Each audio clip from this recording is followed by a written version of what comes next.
friends, family, and internet strangers. Stephanie here, and today's video is part of the Crockpot Palooza collaboration hosted by Tiffany over at Small Town 6 as well as Jessica Myros. I will have both of their channels linked in the description box below, as well as a link to the playlist with all of the other fantastic slow cooker crockpot meals. So I'm going to have 2 crockpot meals for you, as well as one side dish that wasn't in a crockpot but was great to freshen up some of my leftovers. So let's get right into it.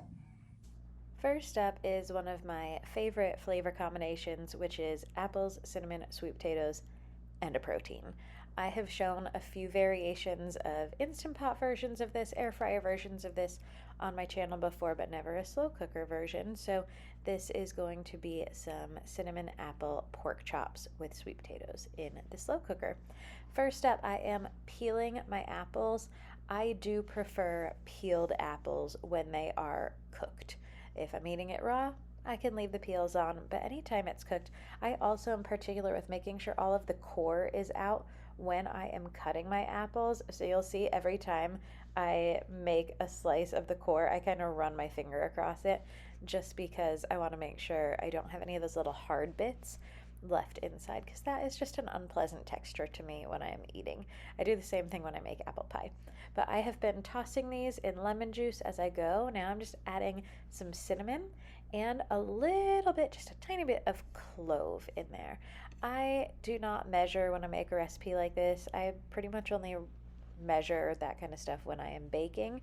So for this, measure with your heart, I'll say, especially I can never have too much cinnamon.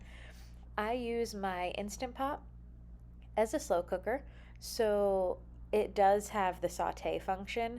You can do this in a pan if you're using a regular crock pot that doesn't have a saute function, or you don't have to do this. This is an optional step, but I find that adding a little sear on it gives it a nice flavor and kind of locks in some of the moisture before you start slow cooking it.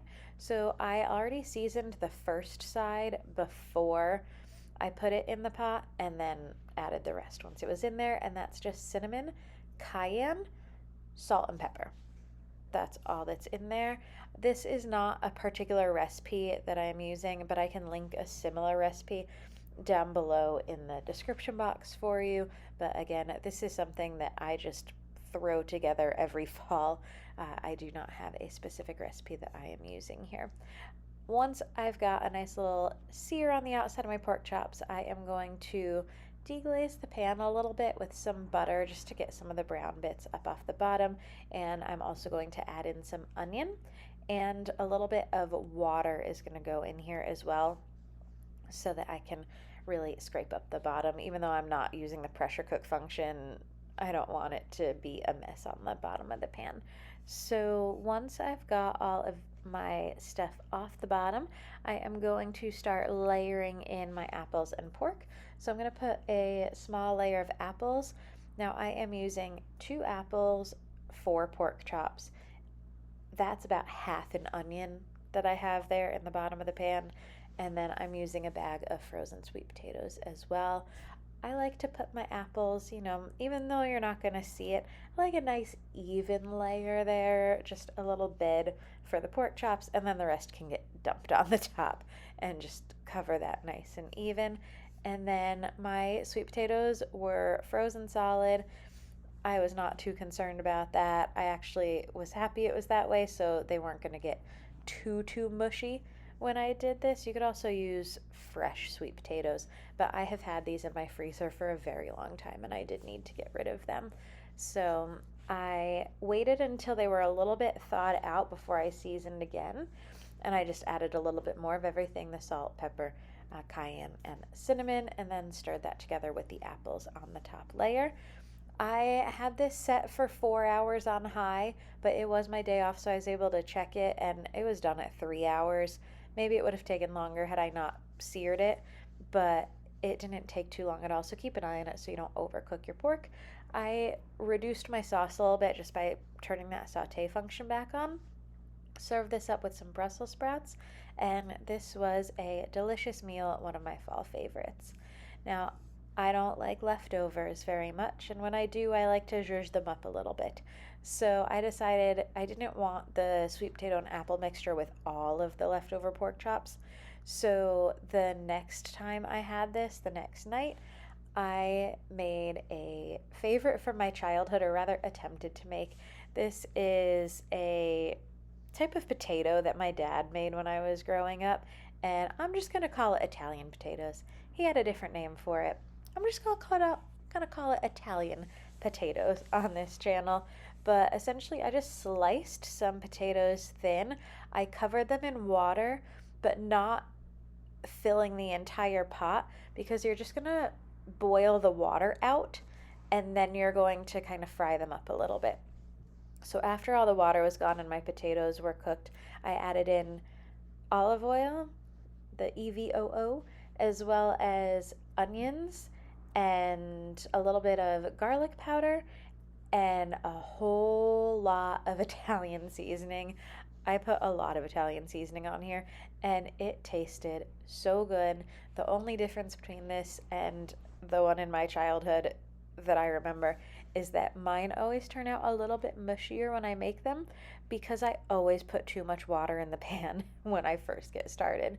And you really only need enough that it's going to cook them most of the way through by the time the water evaporates out of the pan. Otherwise, I probably could have just drained the water, but I didn't. I like a soft potato anyways, so these were kind of a cross between Italian potatoes like my dad made and a mashed potato, but the flavoring was great.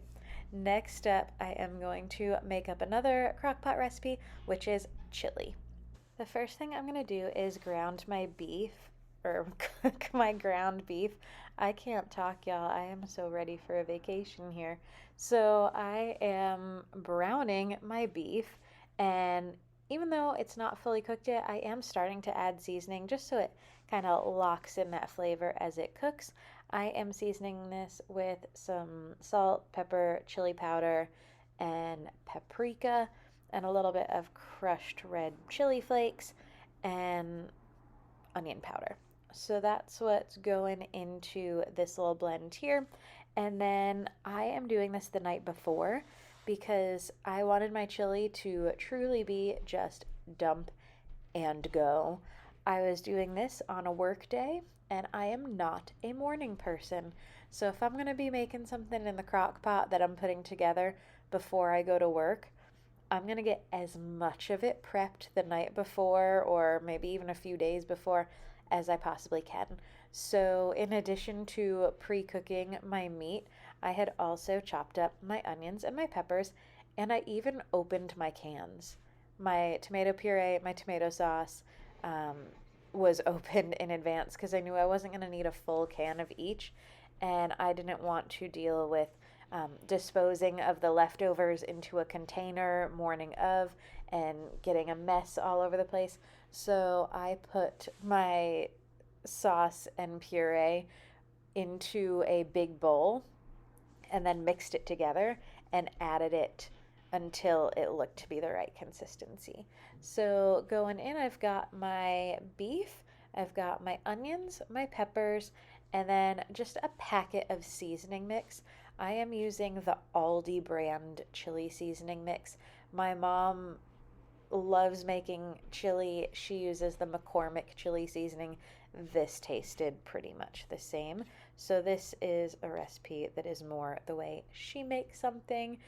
So she uses a lot of beans. I just used 1 can of kidney beans, 1 can of black beans, and it ended up being like half of a large can of the tomato puree and tomato sauce each that I used, just because I couldn't find small cans and I already had the large cans on hand because that's what I use to make my homemade spaghetti sauce.